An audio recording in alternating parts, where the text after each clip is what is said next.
आज आपण डिस्कस करणार आहोत आपला first unit that is benzene and its derivative मधील पहिला टॉपिक. ओके, की इव्हिडन्सेस काय बेन्झिनचं जे स्ट्रक्चर आपण लिहितो वाचतो ते स्ट्रक्चर तसंच का आहे त्याबद्दल आपण आज डिस्कस करणार आहोत. ओके, तर आता जे स्क्रीनवर तुम्हाला स्ट्रक्चर दिसतोय जो की मुव्हिंग स्ट्रक्चर आहे हे बेन्झिनचं स्ट्रक्चर. ऍक्च्युअल मध्ये स्ट्रक्चर या पद्धतीने मूव्ह होतं की बॉन्ड्स जे आहेत कमी जास्त होतात. कमी जास्त होतात याचा अर्थ की त्याच्यामध्ये जे डबल बॉन्ड आहेत ते अल्टरनेट होत असतात किंवा रेझोनन्स मध्ये असतात. ओके, तर let start with our today's first topic, benzene and its derivative. हा आपल्या युनिटचं टायटल आहे. त्यातला sub topic that is unit 1A is analytical, synthetic and other evidences in the derivation of structure of benzene. Okay. Myself Moine Sattar, M.Pharm in pharmaceutical chemistry, working as assistant professor in Chanavasushar Pharmacy College. This is all about the introduction. Next, what actually benzene or when this benzene is actually come into this world. Okay, कधी आलंय माहिती नाही पण त्याची discovery जी झाली ती झाली 1825 मध्ये. ओके, डिस्कवरी ही डिस्कवरी केली मायकल फॅराडे यांनी 1825 मध्ये. ओके, फॅराडेने कसं फाइंड आउट केलं की याचे जे रेसिड्यूज राहायचे जे आपले पेट्रोलियमचे रेसिड्यूज असतात ते युनायटेड किंगडम आणि USA मध्ये सुरुवातीच्या काळात म्हणजे 1825 वगैरे मध्ये ह्यांचा रेसिड्यू, लिक्विड रेसिड्यू जो असायचा पेट्रोलियमचा तो बिल्डिंग्सना कलर म्हणून वापरला जायचा. ओके, कलर म्हणून कशासाठी? To illuminating gas. Okay, illuminating gas म्हणजे त्याला पेंट केल्यानंतर त्या बिल्डिंग जशा स्पार्किंग व्हायच्या किंवा छान दिसायच्या किंवा काय म्हणतात त्याला झगमगायच्या, तर त्याच्यासाठी याचा वापर केला जायचा. त्याच्यानंतर याला त्याच्यामुळं इल्युमिनेटिंग असल्यामुळे किंवा स्पार्किंग असल्यामुळं चमकत असल्यामुळं त्याला फिनो हे नाव पडलं की ग्रीक मध्ये फिनाईल यालाच म्हटलं जातं की इल्युमिनेशन और काय म्हणतात त्याला चमकणे असं म्हटलं जातं. त्याच्यावरून याला नाव पडलं फिनो. ओके, फिनाईल जे आपण म्हणतो. एल्बर्ट डिटरमाइट, एल्बर्ट या सायंटिस्टने मग यांचा मॉलिक्युलर फॉर्म्युला डिटरमाइन केला जो की आहे C6H6. ओके, C6H6 हा मॉलिक्युलर फॉर्म्युला आतापर्यंत याचं स्ट्रक्चर माहित नाही. ओके, डिस्कवरी झाली झाली तर हा C6H6 आहे. बेन्झोइक ऍसिड माहिती होतं. बेन्झोइक ऍसिडचा फॉर्म्युला होता C6H5COOH. ओके, तर फिनाईलला COH ग्रुप अटॅच तर त्याच्यावरून ह्याचं नाव बेन्झिन असं पडलं. ओके, कारण फंक्शनल ग्रुप याचे डबल बॉन्ड आहेत त्याच्यामुळे बेन्झिन. ओके, नेक्स्ट स्ट्रक्चर काय याच्यामध्ये सगळ्यात मोठी अडचण होती की अनयुज्युअल स्टॅबिलिटी होती. म्हणजे स्ट्रक्चर जे आपण सुरुवातीला पाहिलं असतं होती ते कंटिन्युअसली मुव्हिंग, कंटिन्युअसली. ओके, तर हे मुव्हिंग असल्यामुळे याच्यामध्ये स्टॅबिलिटी नाही. ओके, अनयुज्युअल स्टॅबिलिटी म्हणजे कशाच्या बाबतीत? डबल बॉन्डच्या. पण बाकी ह्याच्यात स्टेबल आहे. जसं अल्किन्स अनस्टेबल आहे. ओके, अल्किन्स अनस्टेबल का बरं? कारण ते इझिली देऊ शकतात. पण बेन्झिन तशा पद्धतीनेच पाहिजे. जसं की 3 बॉन्डचा जर आपण ओपन चेन कंपाऊंड पाहिला. ओके, ओपन चेन कंपाऊंड म्हणजे हेक्झिन पाहिलं समजा 1, 3 आणि 5 ट्राय हेक्झिन. तर हा अनस्टेबल आहे कारण डबल बॉन्ड ब्रेकआउट होतो आणि लवकर स्ट्रक्चर फॉर्म. ओके, आता ह्याच्यात अनयुज्युअल स्टॅबिलिटी म्हणजे as compare to open chain alkene जर पाहिले पण तर हे स्टेबल आहे. बेन्झिन तेवढा अनस्टेबल नाहीये जेवढा की ओपन चेनचे अल्किन्स. ओके, त्याच्यानंतर हे अंडरगो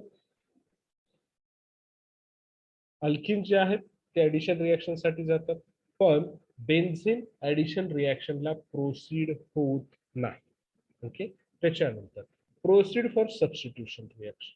तर ही बेन्झिन जे आहे सबस्टिट्यूशन रिएक्शन जाते पण ऍक्च्युअल मध्ये अल्केनचे सबस्टिट्यूशन रिएक्शन दाखवत नाही. आता तुम्ही म्हणाल ऍडिशन रिएक्शन कशी काय? तर तुम्ही मार्कोनिको रूल पाहिला असेल की मार्कोनिको रूल काय म्हणते की बाबा जे अल्किल हॅलाइड आहे त्याच्यामधला हॅलाइड ग्रुप कुठल्या ऍटमला अटॅच होतो? ज्या ऍटमला जास्त हायड्रोजन आहेत का कमी हायड्रोजन आहेत? Markovnikov. Yes,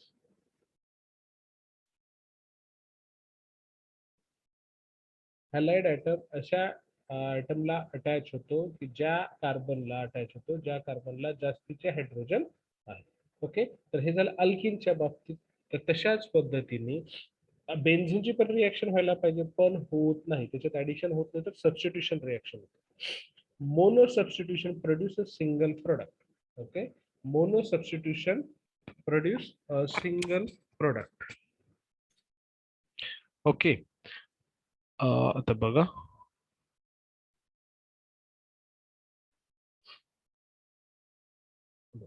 mono substitution produce single product. आता सबस्टिट्यूशन रिॲक्शन जर असतील तर त्यात काय व्हायला पाहिजे होतं की कंटिन्युअसली त्याच्यातून, म्हणजे एक सबस्टिट्यूशन झालं आणि परत जर सबस्टिट्यूशनला आपण प्रोसीड करत असू तर काय व्हायला पाहिजे, परत डाय सबस्टिट्यूटेड प्रोडक्ट तयार व्हायला पाहिजे. परंतु या केसमध्ये असं होत नाहीये. ओके, का होत नाहीये, कारण हे बेन्झिनचं असल्यामुळे. ओके, म्हणजे क्लोज्ड रिंग मध्ये तुमचे सगळे डबल आणि डबल बॉन्ड असल्या कारण डाय सबस्टिट्यूशन गिव्ज अ 3 प्रोडक्ट. जर डाय सबस्टिट्यूशनला आपण प्रोसीड केलं तर 3 प्रोडक्ट्स येतात. कशी बघा, C6H6 हे बेन्झिनचं स्ट्रक्चर आहे, replaces a hydrogen with an X. Okay, alkyl हॅलाइडचं सबस्टिट्यूशन आहे. C6H5 6. ओके,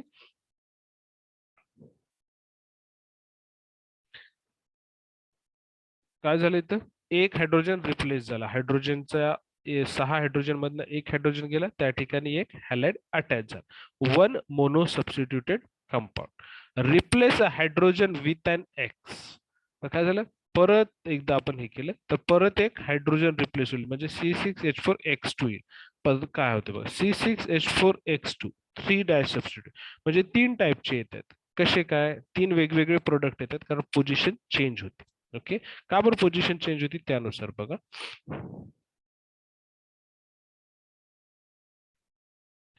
डिग्री ऑफ अनसॅच्युरेशन हे काय आहे,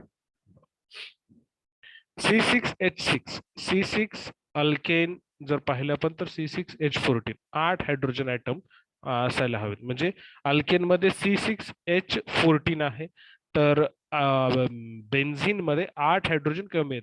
बेन्झिन मध्ये C6H6 आहेत, म्हणजे हायड्रोजन किती कमी आहेत, 8 हायड्रोजन कमी आहे.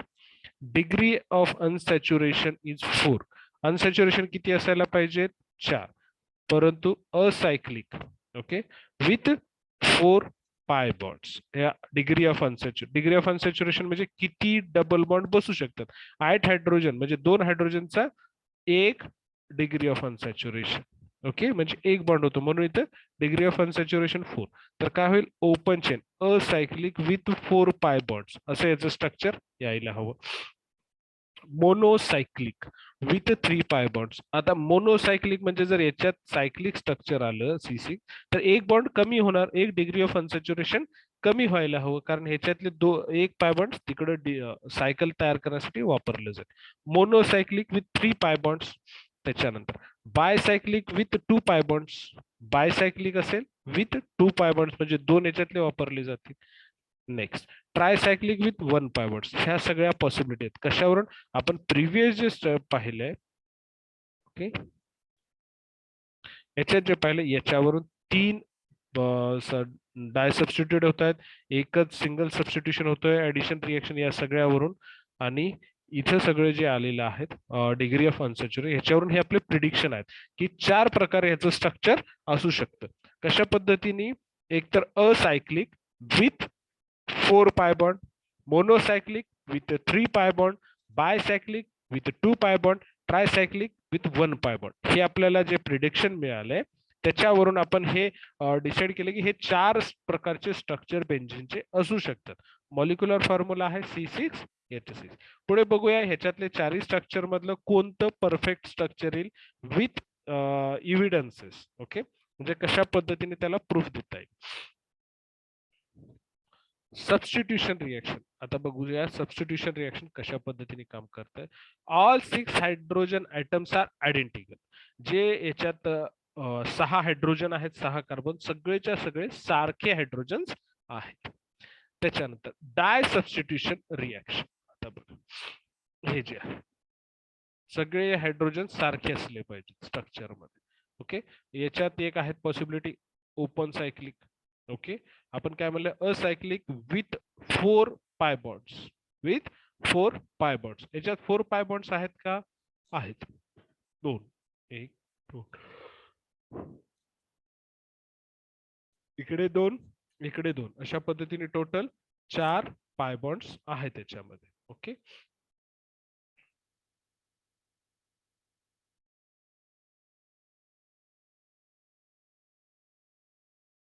इथं 2 पाय बॉन्ड्स, इथं 2 पाय बॉन्ड्स. ओके, हे 3 हायड्रोजन्स आणि हे 3 हायड्रोजन्स हे सगळे आयडेंटिकल आहेत याच्या प्रमाणे. हे एक ओके आहे. असायक्लिक विथ 4 पाय बॉन्ड्स. आता हे सायक्लिक विथ 3 पाय बॉन्ड्स डाय सबस्टिट्यूशन रिएक्शन कशी त्याच्यात.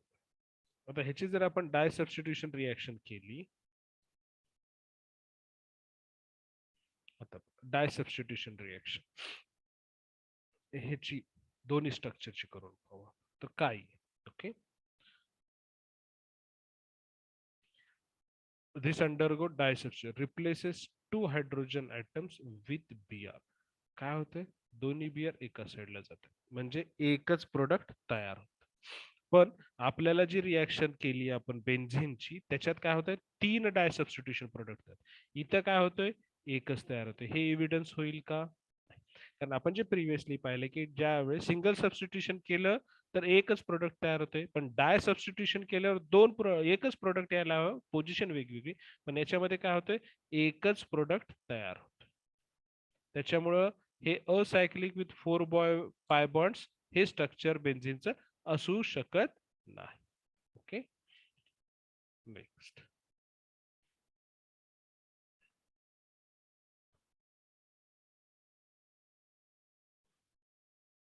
आता सबस्टिट्यूशन रिएक्शन, डाय सबस्टिट्यूशन रिएक्शन. आता जर आपण सायक्लिक विथ 3 पाय बॉन्ड्स, ओके, मोनोसायक्लिक विथ 3 पाय बॉन्डचं स्ट्रक्चर बघू.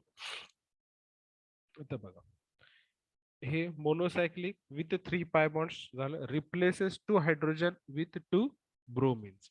बघा, 1 3 डाय सबस्टिट्यूटेड प्रोडक्ट, 1 4 डाय सबस्टिट्यूटेड प्रोडक्ट, 1 2 डाय सबस्टिट्यूटेड प्रोडक्ट, 1 2 डाय सबस्टिट्यूट. आता हे दोन जे आहेत इथे 4 प्रोडक्ट येतात, पण 4 प्रोडक्ट पैकी हे दोन्ही जे आहेत 1 2 डाय सबस्टिट्यूटेड प्रोडक्ट हे सारखेच आहे. It's just change the side, पण नंबर पोझिशन सेम आहे. ओके, म्हणजे हे आयसोमर्स आहेत, आयडेंटिकल आहेत, त्याच्यामुळे 1 2 आणि 3 हे आपण काउंट करू शकतो. तर डाय सबस्टिट्यूशन रिएक्शनने आपल्याला हे लक्षात येते की मोनोसायक्लिक structure with 3 pi bond this is a more favourable as a structure of benzene. म्हणजे ह्या डाय सबस्टिट्यूशन रिएक्शन वरून आपल्याला असं लक्षात येतं की जे मोनोसायक्लिक स्ट्रक्चर आहे ज्याच्यात 3 पाय बॉन्ड आहेत हे स्ट्रक्चर जास्त करून बेन्झिनचे असण्याचे चान्सेस जास्त आहेत, कारण it shows the 3 products on a di substitution reaction. Next, Kekule's benzene structure. 1825 ला याची डिस्कवरी झाली बेन्झिनची. तेव्हापासून 1965 पर्यंत वेगवेगळे स्ट्रक्चर्स प्रिडिक्ट झाले.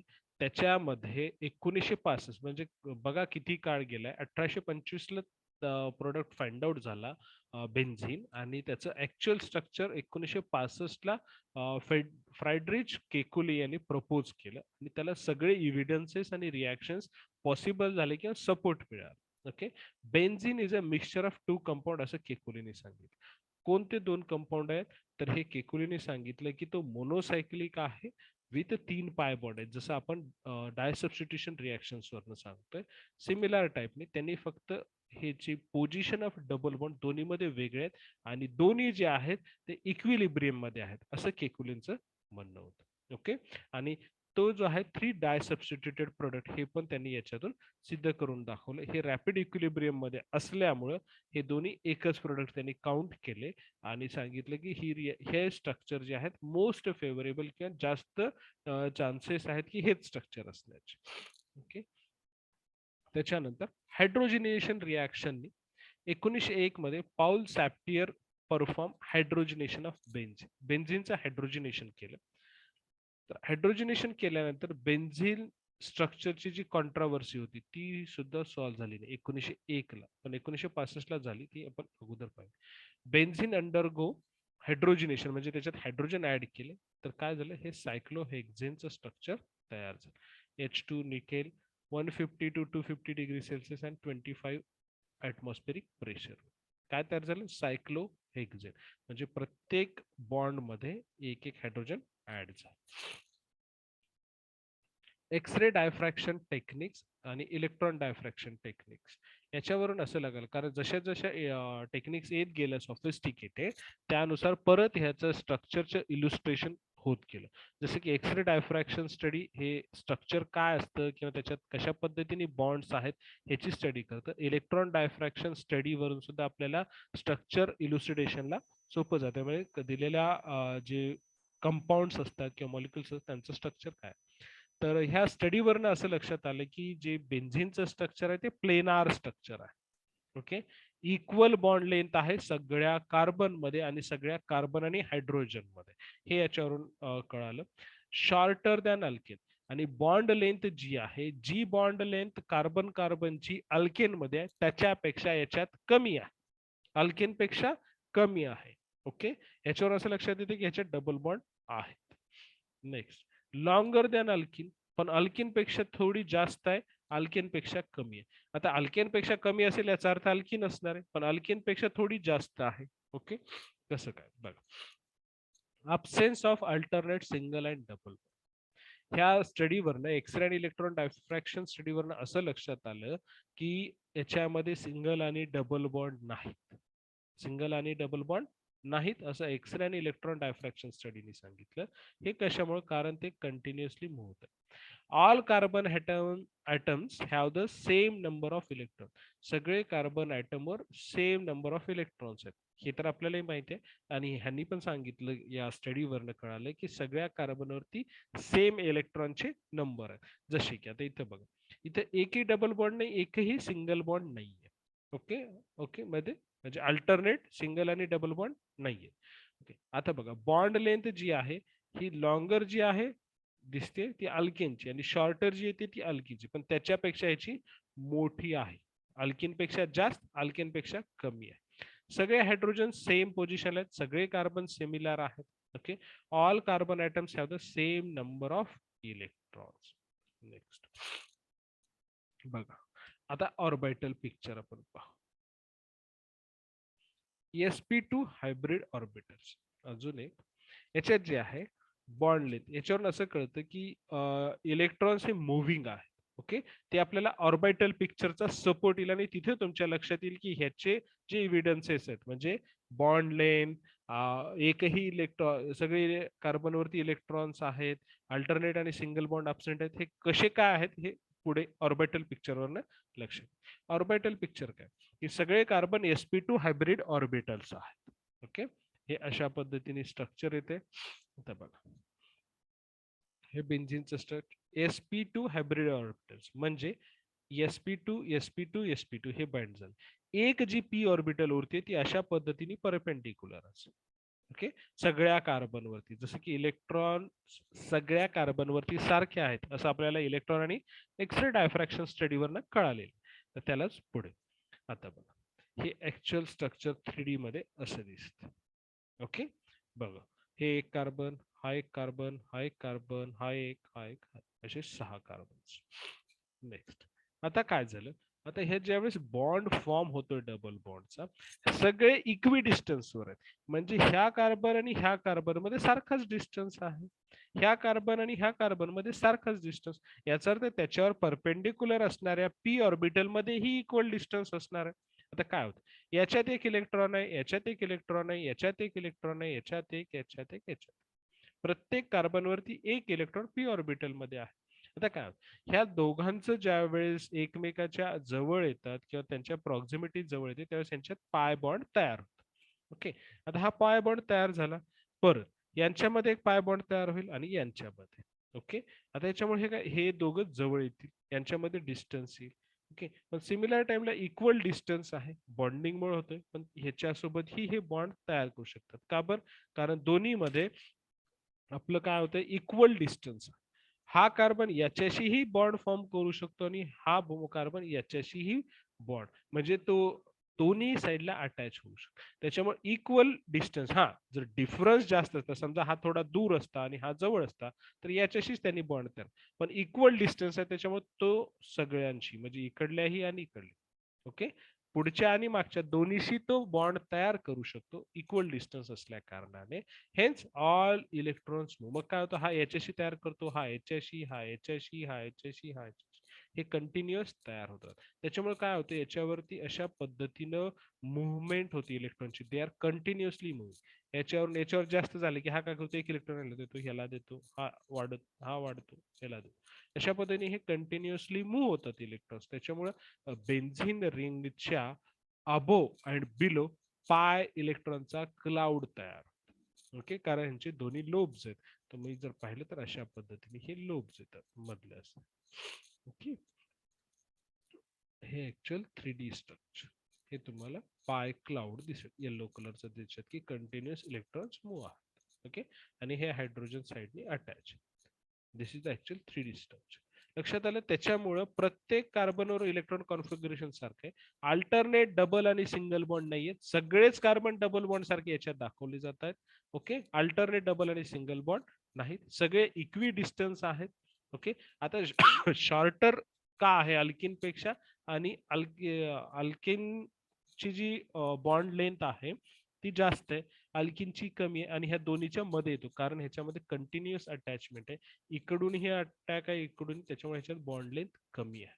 या कारणास्तव ह्याच्यामध्ये होते. अल्किन मध्ये शॉर्टर बॉन्ड लेंथ आहे, जिथं डबल बॉन्ड तयार होतो त्या दोन कार्बन मध्ये लेंथ कमी असते. पण याच्यात तसं नाहीये, अल्केन पेक्षा जास्त आहे, अल्किन पेक्षा जास्त आहे, अल्केन पेक्षा कमी आहे, त्याच्यामुळे हे एकमेकाशी कंटिन्युअसली अटॅच राहतात. फायनल बेन्झिनचं स्ट्रक्चर कसं आहे, हे फायनल बेन्झिनचं स्ट्रक्चर आहे की ह्याच्यात सगळे इलेक्ट्रॉन्स मूव्ह होत आहेत, 3, ओके, कंटिन्युअसली चेंज होत आहेत, ओके. सगळ्या कार्बनवरती सगळेच इलेक्ट्रॉन्स आहेत, किंवा हे अशा पद्धतीने दाखवलं जातं, ओके. मग याचे रेझोनन्स हे ऍक्च्युअल अशा पद्धतीने.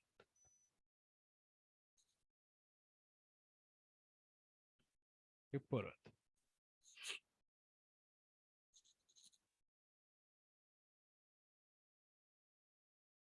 इथे दोन स्ट्रक्चर फॉर्म मध्ये आहे, जसं केकुलिन सांगितलं, हा एक स्ट्रक्चर तयार झाला, त्याच्यानंतर आता हा दुसरा स्ट्रक्चर तयार होतो, म्हणजे जे आपण रेझोनन्स स्ट्रक्चर लिहितो तशा पद्धतीने. आता हे डबल बॉन्डेड झाले, सिंगल बॉन्डला अटॅच, ओके, अशा पद्धती, okay, because of next Kekule structure with a delocalisation of electron, म्हणजे कुठल्याही एका कार्बन वरती इलेक्ट्रॉन्स फिक्स राहत नाही, they are continuously changing their positions, okay, that's why. Next,